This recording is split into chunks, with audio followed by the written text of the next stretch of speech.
Okay, now we have seen the different parts of Raspberry Pi. Let us see them one by one in detail. Let us start with the processor. The processor Broadcom BCM2835 SoC is system on chip, is used in first generation Raspberry Pi, is somewhat equivalent to the chip used in first generation smartphones, which includes 700 MHz ARM 1176J ZFS processor, Video Core 4 graphics processing unit GPU, and RAM. This has a level 1 cache of 16 KB and level 2 cache of 128 KB. What is this level 1 cache and level 2 cache? So level 1 cache, so before that, what is a cache? Cache is a smaller, faster memory located closer to a processor which stores copies of the data from frequently used main memory locations. The L1 cache memory bank built into CPU chip, also known as primary cache. L1 cache is the fastest memory in the computer and closest to the processor, whereas L2 cache feeds the L1 cache, which feeds the processor, and L2 cache is slower than the L1 cache. The level 2 cache is used primarily by the GPU. The Raspberry Pi 2 uses a Broadcom BCM2836 system on chip with a 900 MHz 32-bit quad-core ARM Cortex A7 processor with the 256 KB shared L2 cache. The Raspberry Pi 3 uses a Broadcom BCM2837 system on chip with a 1.2 GHz 64-bit quad-core ARM Cortex A53 processor with a 512 KB shared L2 cache. Next, the power source. The recommended and easiest way to power the Raspberry Pi is via micro USB port on the side of the unit. So micro USB port, we have studied that it is a miniaturized version of USB which is used for Android phones, MP3 player and digital cameras. It supports up to 480 Mbps data. Raspberry Pi powers by micro USB port on the side of the unit. The recommended input volt is 5 volts and the recommended input current is 2 amperes. SD card. So another part is SD card, stands for Secure Digital Card. The Raspberry Pi does not have any locally available storage accessible. The working framework is stacked on SD card, which is embedded on SD card space on the Raspberry Pi. It doesn't have a local storage. It is always storing the data on the SD card.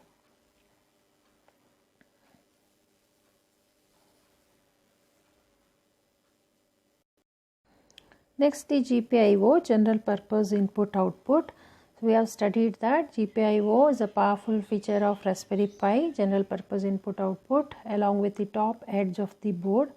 GPIO pins are configured as either general purpose input or general purpose output. So these capabilities may include GPIO pins can be designed to be input or output. Input values are meaningful, like normally high is for 1 is for high and 0 is for low. Yield values are writable and meaningful, that is the output. Input values can frequently be utilized as IRQs, interrupt requests. Next is the DSI Display X. The Raspberry Pi connector S2 is a display serial interface for connecting a liquid crystal display, for connecting the LCD panel using 15-pin ribbon cable. So this is used for connecting the LCD. Audio jack, a standard 3.5 mm TRS connector, is accessible on Raspberry Pi for stereo sound yield.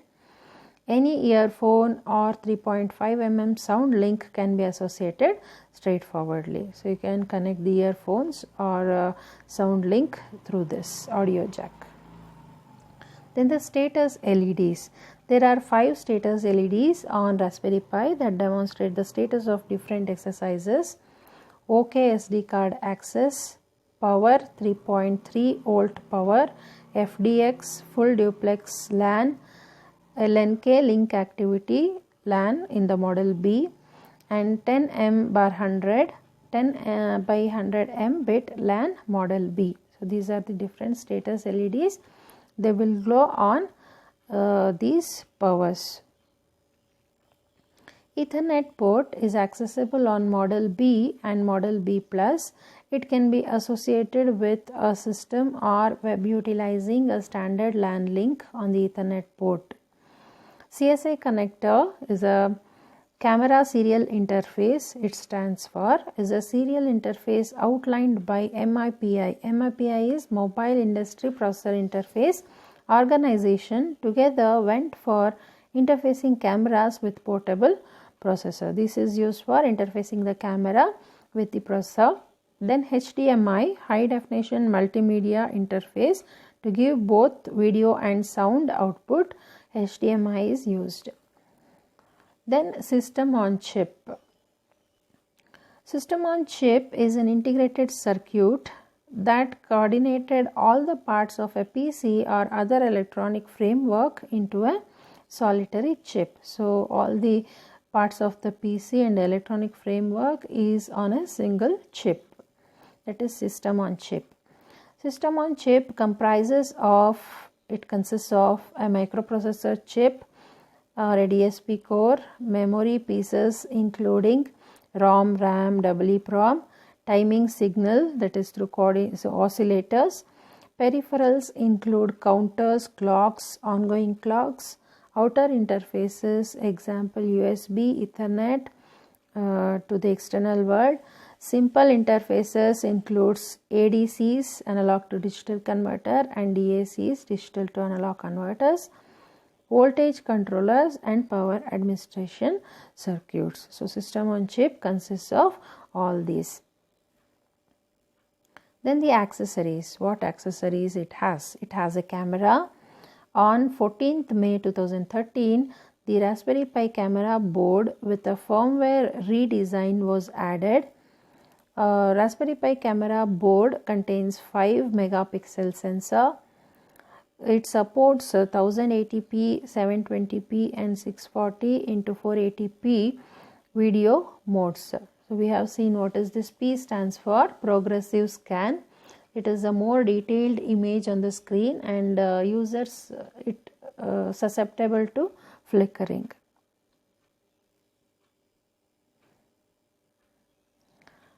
Then impression measurements are 25 mm into 20 mm into 9 mm.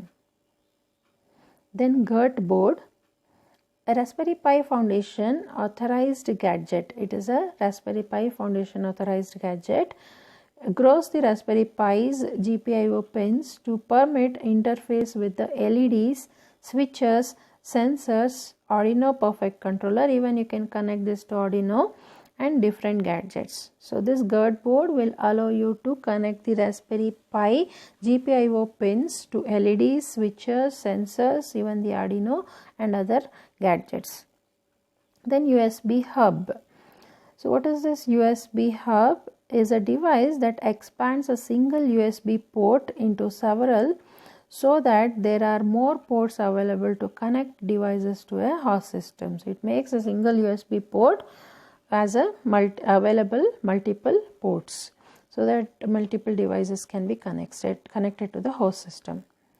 It provides 7 additional ports to the Raspberry Pi. Then Raspberry Pi interfaces. Serial interface. The serial interface on Raspberry Pi has receive and transmit. It is represented as RX and TX pins for communication with the serial peripherals. Inter IC, I2C stands for Inter IC because I comes 2 there, one for Inter and another for IC. So I2C is invented by Philips. The I2C interface pins on Raspberry Pi allows you to connect hardware modules like microcontrollers, EEPROMs, an A to D and D to A converters, I/O interfaces, etc. So using this interface, I2C interface, you can connect the modules, all these modules. Then serial peripheral interface, SPI. SPI is a synchronous serial data protocol used for communication with one or more peripheral devices. There is one master device and one more peripheral slave device, one or more peripheral slave devices. So, there will be one master device and more than one maybe peripheral slave devices. 5 pins for SPI interface are MISO, MOSI, SCK, CEO and CE0 it is CE1. MISO is master in slave out, master line for sending data to the peripherals, master out slave in. MOSI is slave line for sending data to the master. SCK is serial clock, clock generated by masters to synchronize data transmission. Then CE0, chip enable 0 to enable or disable device, CE1 to enable or disable the device. Raspberry Pi operating system. So what operating systems Raspberry Pi supports? Various operating systems can be supported and installed by Raspberry Pi through SD cards. Most use microSD slot located at the bottom of the board. Raspberry Pi primarily uses Raspbian, a Debian-based Linux operating system, but third-party operating systems can also be used like Ubuntu Mate, Snappy Ubuntu Core, Windows 10 IoT Core, RISC OS, etc. So these third-party operating systems can also be used, but primarily Raspbian is the operating system used on the Raspberry Pi. Operating systems which are other operating systems which are used and they are not Linux based like RISC, FreeBSD, NetBSD, Plan 9, Windows 10 IoT Core, XV6, Haiku. So these are the operating systems which are not Linux based. Then some of the operating systems which are Linux based are Xebian, OpenSUSE, Raspberry Pi Fedora, Remix, Fedora, Gentoo Linux, Diet Pi, CentOS, Kali Linux, ArcOS, Kano OS, NARD SDK. So these are the Linux based operating systems. Then Media Center operating systems like OSMC, OpenELEC, LibreELEC, Xebian and Rasplex. Arduino operating systems like Volumio, Pi Music Box, Rune Audio, Moody Audio. Then Recalbox, this is for gaming, Happy Game Center, Laka, Chameleon Pi and Pi Play. So these are the operating systems which can be used on the Raspberry Pi. Then operating system setup. So how we can set up the operating system in Raspberry Pi. Pre-installed Noops operating system is already available in many authorized as well as independent seller. There are many other operating systems for Raspberry Pi in the market like Noops, Raspbian and third-party operating systems like Ubuntu Mate, OSMC, RISC OS, etc. To set up an operating system, we need an SD card of capacity 8 GB. So how to format the SD card? So now the steps of the operating system installation starts. First you need to format the SD card. So how do you format the SD card? Format the SD card before copying Noops onto it. To do this, you need to download SD Formatter 4.0 from SD Association website for either Windows or Mac. Follow the instructions to install the software. Then insert the SD card into the computer or laptop's SD card reader and make note of the drive letter located in which drive you have inserted the SD card. Make a note of it. Then in SD Formatter, So go to SD formatter and select the drive where you have inserted the SD card and format it. So this is how you format the SD card. The next step is OS installation. Follows the steps to install operating system in the SD card. The steps are like this. Go to Raspberry Pi Foundation website and click on download section. Click on noobs. Then click on the download zip button under noobs, offline and network install, and select a folder to save the zip file. Then extract that file from the zip. Once the SD card has been formatted, drag all the files which you have extracted from the noobs folder and drop them onto the SD card drive. The necessary files then be transferred to the SD card. When this process has finished, safely remove the SD card and insert it into the Raspberry Pi. So this is how you install the operating system.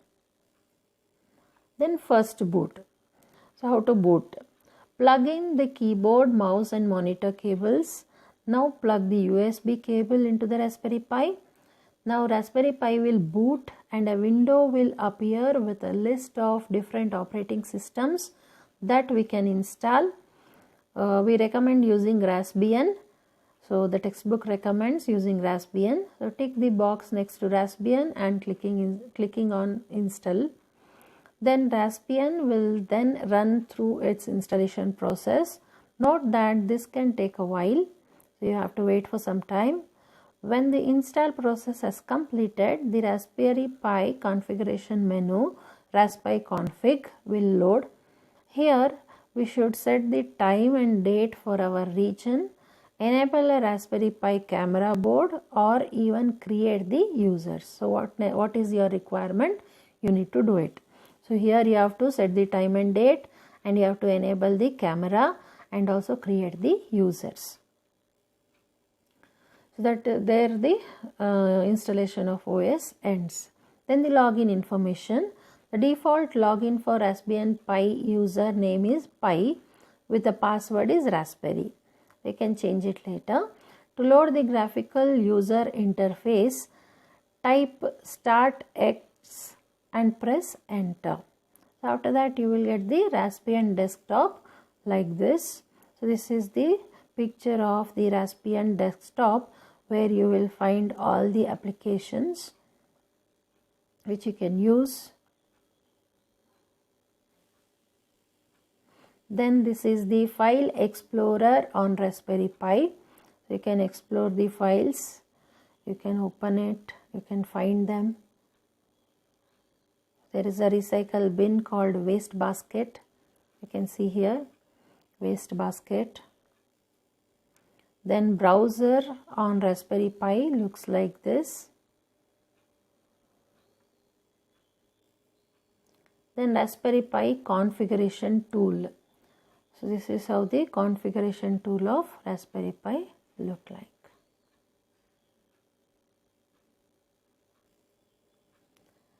Okay, the remaining things we'll see in the next class. That's all for today. Have a good day. Bye.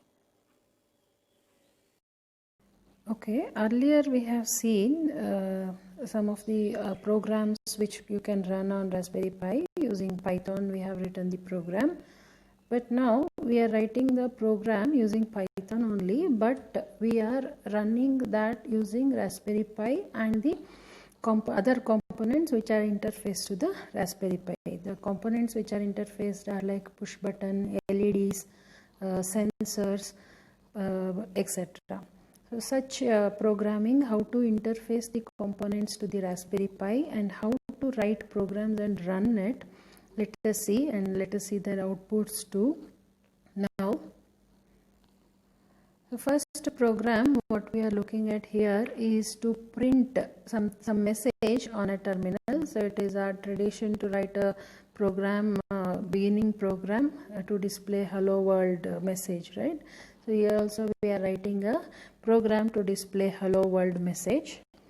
So here the components what we require are Raspberry Pi SD card along with SD card, then monitor. You can see here HDMI cable, keyboard and mouse and power supply are the components required for this program. Then the description goes like this, with a basic example of printing message hello world using Python programming. So how to write the programming, what are the steps we need to follow, are like this, the key points.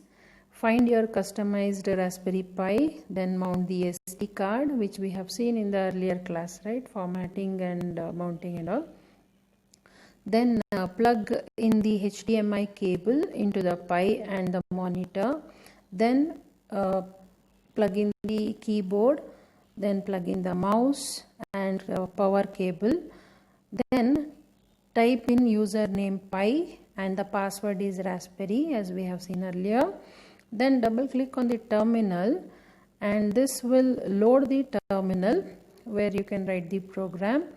Then you have to follow the commands, like you have to change the directory to desktop, then create a new directory, Python code, so that we can store all our programs in this directory. So create a new directory, mkdir and Python code. Mkdir is for make directory, so you will create a new directory by make directory command, and the name of the directory is Python code. Then from your current directory you need to change to the Python code directory, so you will use the cd command, which is here. The cd command you will use, and cd python code,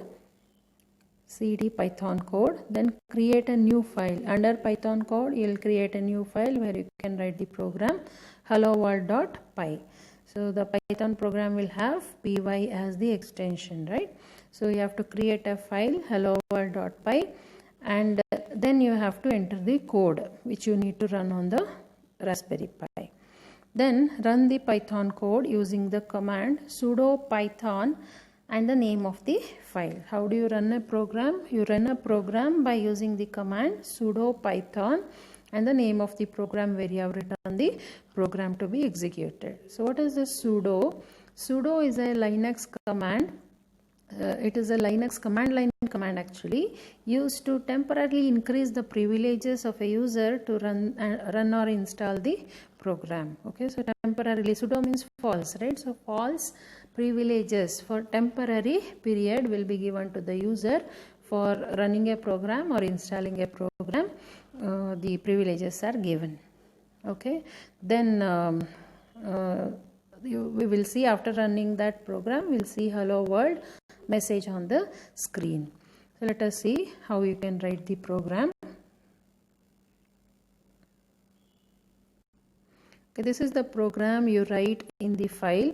The name of the file is helloworld.py. In that file you will write this code, and the code contains only 3 lines. Here the first line, what you can see here is the first line is to ensure the correct interpreter used by your program to run. Okay, so that is called as an interpreter line. So we are writing a Python program, so binary file of Python need to be accessed.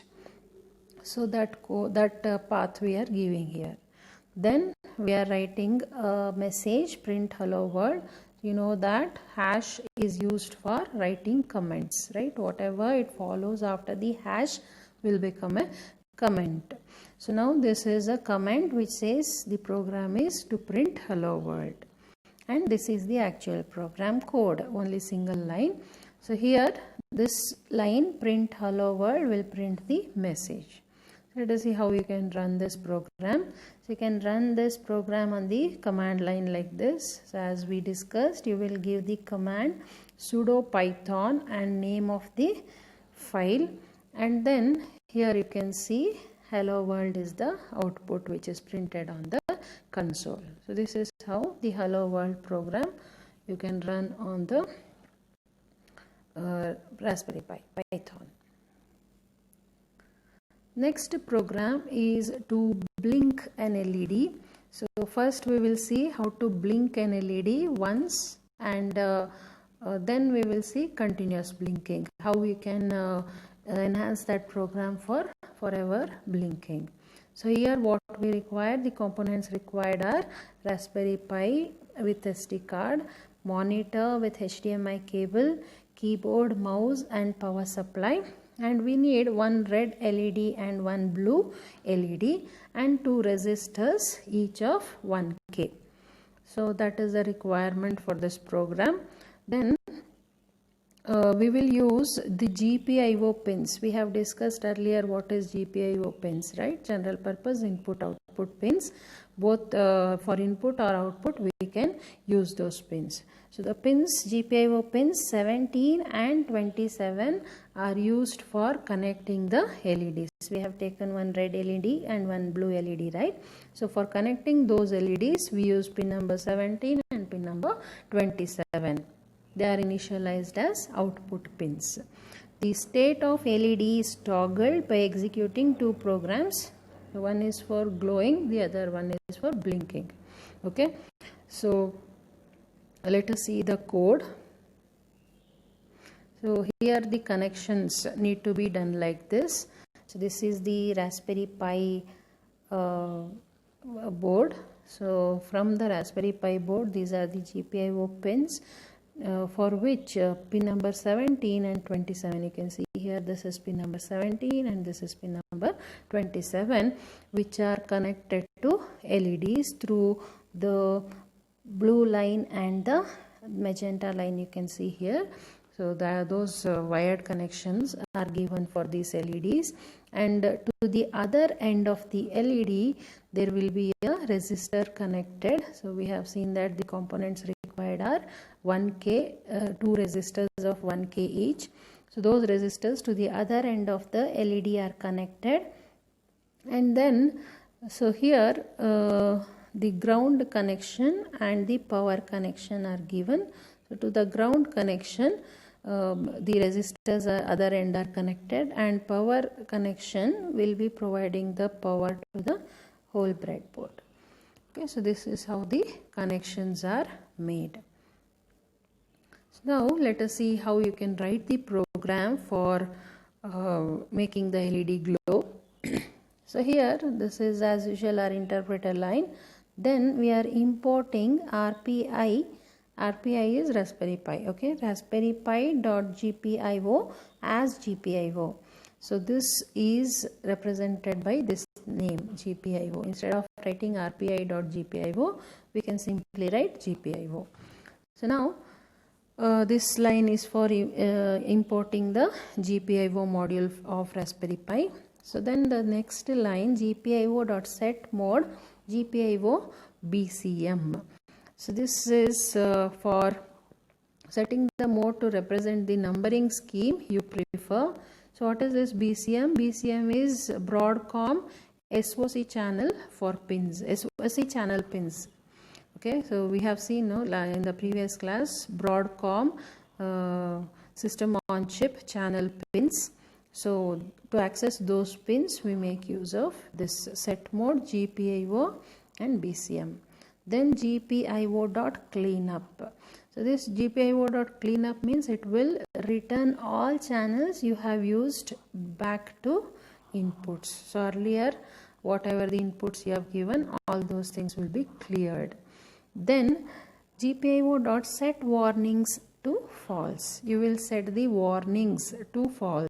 So why we need to set the warning false is, says again and again it may be keep giving warnings which will be annoying. So in order to avoid that we will set the warnings to false. Okay, then next statement is GPIO set up 17 GPIO.out, means the pin number 17 is set as an output pin because we are connecting it to a LED, and GPIO again same statement with setup, but the pin number is 27 because we need to connect another LED. So another LED connection with 27 pin, so it is also set as output pin. Then we will write a code to print a message lights on. So after that GPIO.output 17. So here you are giving the output 17 on the pin number 17 GPIO dot high. So on the pin number 17 value will be high, so that it will make the LED which is connected to the pin number 17 glow. Okay, so here the pin number 17, the LED which is connected, if the pin number 17 is having the value high, that LED which is connected to that pin will be high, means it will glow. Similarly with the other LED which is connected to the 27 pin. Okay, so when 27 pin also you make high, the LED which is connected to 27 pin will also glow. This is how you write the program. I hope you understood how it is done. First we will take two pins 17 and 27 and we will make them as output pins. Then we will pass the value high on those pins, which will make the LEDs which are connected onto those pins glow. Okay, so that is how the execution will be done. Let us execute this program. So before that, let us see LED on program. So here it is the same thing actually, but here if you make this 17 and 27 low, it will go low. Okay, so high means it will glow, but if you say low, it will be turned off. So these are the components which we require for connecting. This is the breadboard. These are the connecting wires, male and female. Then we will be seeing other programs also for which the components required are. So this is an IPR sensor. This is a buzzer. This is a push button. This is a light sensor. Okay, these are the resistors. Okay, this is temperature sensor. This is light sensor. So these are all the components we'll be using in our upcoming programs. So as of now, we'll be using these LEDs and resistors and the connecting wires and the breadboard. So let us see the connections. So here, while connecting the LED, you have to keep track of negative and positive leg. So the leg which is little small will be a negative leg, and the leg which will be little big than the negative leg is a positive leg. So here the connections are made like this. From pin number 17 and 27, the connections for LEDs are done and the resistors are connected, and the other end of the resistors are connected to ground. The power cable, red cable, is connected to the breadboard. That's all. Okay, so those are the connections which are made from Raspberry Pi to the LEDs. So these are the connections you will be doing. Then we will be executing the program by using the same sudo python command, and the name of the program where you have written that program you will execute, and after executing you can see here the LEDs will glow. So one is red LED, another one is a blue LED. Both of them will glow because we have given in this program, when we execute the program, when we put the value high on 27 and 17 pins, it will make the LED glow. So that is what we are seeing here. The LEDs are glowing. Now LED blink program. LED blink program means for some time the LEDs will glow, for some time the LEDs will be off. Again it will be on, again it will be off. So such kind of program we can write here like this. So similar program is written here. RPI, GPIO as GPIO as GPIO. These things are same, and here we are importing another package called time.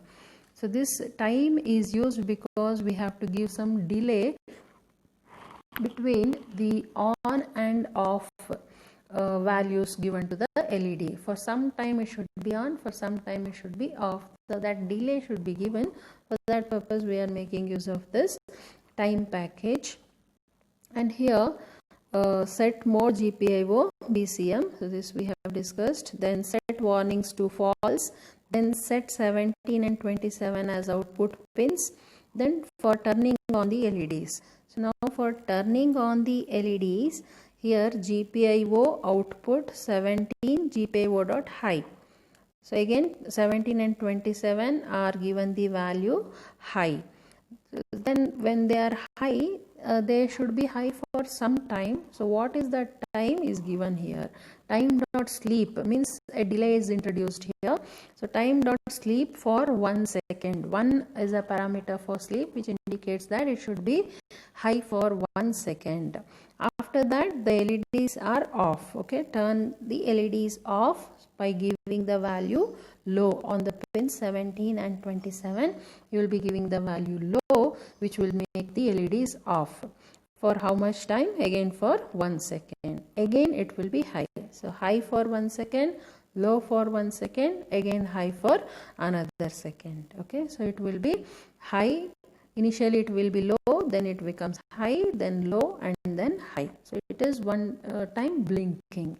If you want this action, okay, again it is low. So continuation of the program is there. So high, low, for each 1 second. So this program will make the LED go high, low, high, low.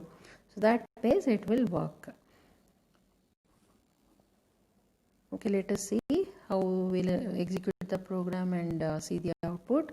So again we will say sudo python 3blink.py, that is the name of the program. So now when you say execute it, it will become high. Then for 1 second it will be high, then it will go low for another second. So then another second it will be high, then 1 second it will be high, and then it will go low. Okay, it will be like this. So initially it will be low, it will go high, then low, then high, and then low again. So this is the output of the program. But now permanently, after glowing 2 times and going off 2 times, it will be off permanently. But if you want to create an effect of LED which is continuously blinking, for that let us see the program how blinking forever can be done with those LEDs. So now here the same program we are writing. So we are making this 17 and 27 pins as output pins. Warnings are set to false. Then we have set mode BPIO to BCM. Then we have imported RPI.GPIO. Then we have imported the time, so that we need to create a delay. Then the code which we have seen, 17 and 27 are set to high and 17 and 27 are set to low with 1 second delay each, and that will be repeated again and again. High for 1 second, low for another second, high for 1 second, low for another second. Like that it will be continuously executing in an indefinite loop. So here while 1 means while true, and you also note this indentation here. That means all these statements will be executed under this while loop. So while true means it is indefinite loop, it will be keep repeating these statements forever. So now high, low, it will be continuously executing. Okay, so you can see the output here. When you execute the program forever.py, it will be blinking.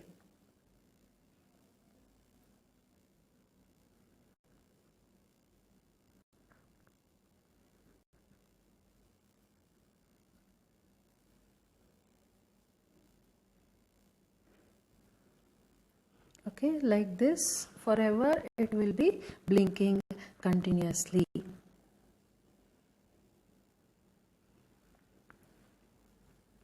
Okay, then the next program is to introduce a push button into the Raspberry Pi, and then make use of the push button to make the LEDs glow and turn off. Okay, this program of making use of push button with Raspberry Pi. So here this is the push button which is placed here in the breadboard. Then a resistor is connected with that, and it is connected to the power, and also the other end is connected to the ground. Okay, and also this is connected to a pin number 10. Push button is connected to pin number 10. You can see this GPIO pin number 10, which is connected to the push button. Okay, so then you can see the push button internal design will be like this. It is having 4 pins, 1, 2, 3,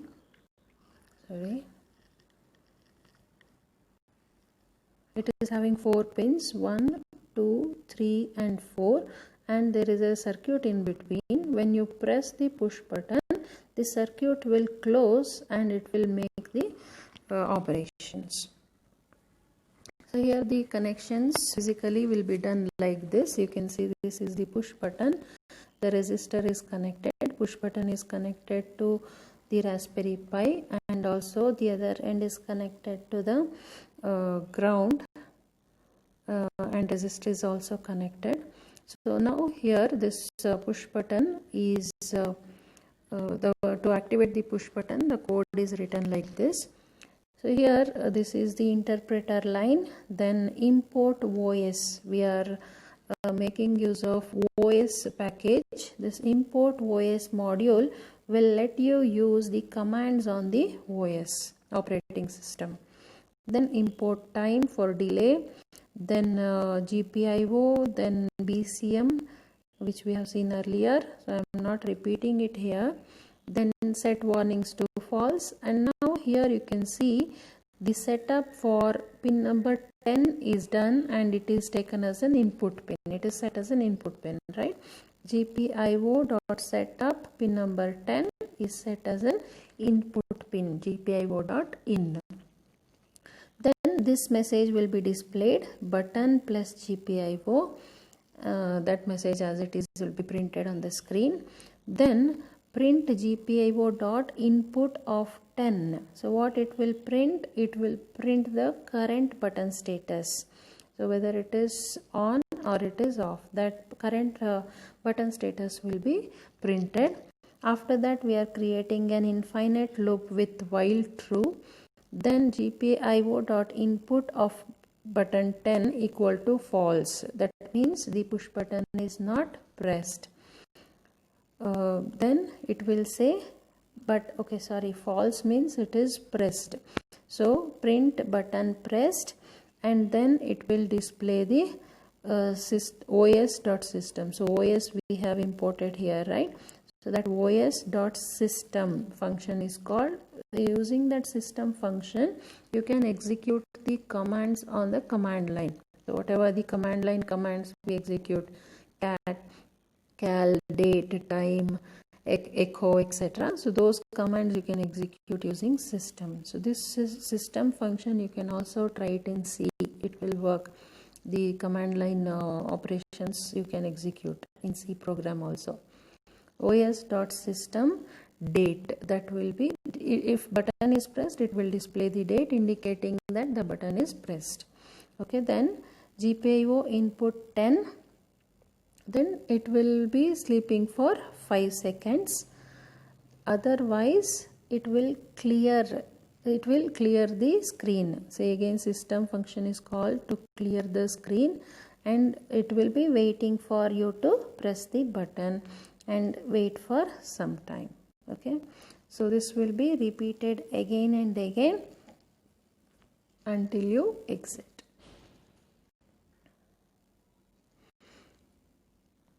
Okay, here the same thing is explained. Okay, here when you execute that program, it will say waiting for you to press the button. So now here through the pen we are pressing the push button. So after you press the push button here, then it will display the date, because it will execute the date command, right? So here you can see in the code we have written, when you press the button, then it will display the date. Okay, so same thing happens here. It is waiting for you to press a button. So this message is here, right? If it is if false, it will be pressed. Otherwise it will go to else part and clear the screen, and it will display the message waiting for you to press a button. So that is what it is displaying here, waiting for you to press a button. Then after you press the button, it will say button pressed and the date command is executed. Okay, that is how the push button works. So now let us see how you can give user inputs to the command. So push button. So here we have taken two variables, LED choice and count, and both are initialized to 0. And now you will call the os.system clear for clearing the screen. Then you will print which LED you would like to blink. So we have two LEDs, right? One is red, the other one is blue. So which one you would like to make blink? Okay, so that input we are taking, that is user input. So we will accept the user input, which LED the user wants to glow. So then blink, so that LED we will take. So a user will enter 1 for making the red LED blink, or user will enter 2 for making the blue LED blink. So after looking at this message, user will enter some message which will be accepted by the input function. So input function is telling choose your option. So that message will be displayed and user input will be accepted, which will be in turn stored in LED choice.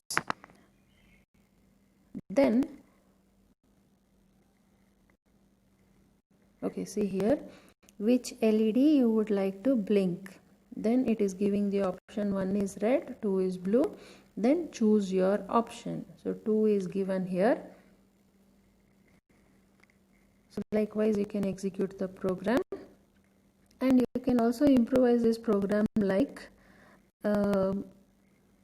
if the LED choice is equal to 1, then clear the output screen and then print you picked the red LED. So 1 is for red, so it will display you pick the red LED, and count equal to input.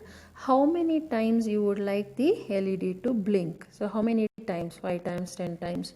That will be given as input by the user, which will be stored in the count. So now this loop will be executed for repeating the blinking of red LED for some amount of time. How many times that user have entered? Suppose let us say user enters 5. So count is 5. So while loop will be executed 5 times. 5 greater than 0. Until then it will be executing. Each time count is decremented by 1 until it reaches 0. This loop will be executed. So here GPIO output 27. 27 is the red LED connected to 27 pin. So it is made high, and then for 1 second, and then 27 on the 27 pin where the red LED is connected, it will be made low. That means it will be off. When it is high, it will be on for 1 second. When it is low, it will be off for another second. Then one time it is blinked here and count is made decremented by 1, and then again it will go back. So this indentation, you can see all these statements are coming under this while loop. So it will go back to this while loop and say so now when 5 is decremented by 1, it will be 4. So 4 is again satisfying the condition. Like that it will be glowing it will be blinking one more time. So it will be repeated for 5 times. So similarly here you can see if LED choice is 2, that means the blue LED, then clear the screen, then you pick the blue LED, that statement will be printed, and how many times you would like the LED to blink, that will be accepted and stored in count variable. And in the while loop, count greater than 0, this 17th pin, here we have taken 27 pin because we are taking the red LED.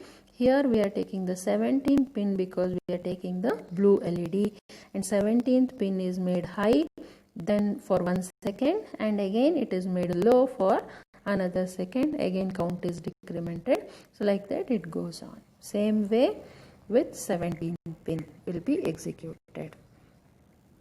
So let us see how the output will be seen of this program. So which LED would you like to blink? That will be taken as input. So user have to enter 1 for red and 2 for blue. So choose your option. User have chosen 1. Okay, so here 1 is given as the input. So which LED to be glown? Red LED is to be on, right? So red LED is on. So red LED is on now. So now how many times you would like the LED to blink? So it is 3 times. Okay, it is 3 times. It has to blink. So the LED will blink 3 times with 1 second delay, like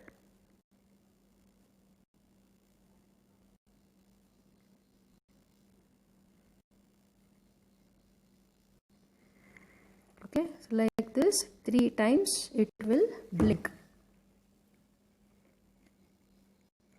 Next time when you say which LED you would like to blink, you choose the LED 2, which is blue LED. So when you choose blue LED will be on. So again it will ask how many times you would like the blue LED to blink. Again user gives 3. So now blue LED to be on 3 times. So it will be again 3 times blinking with 1 second delay, like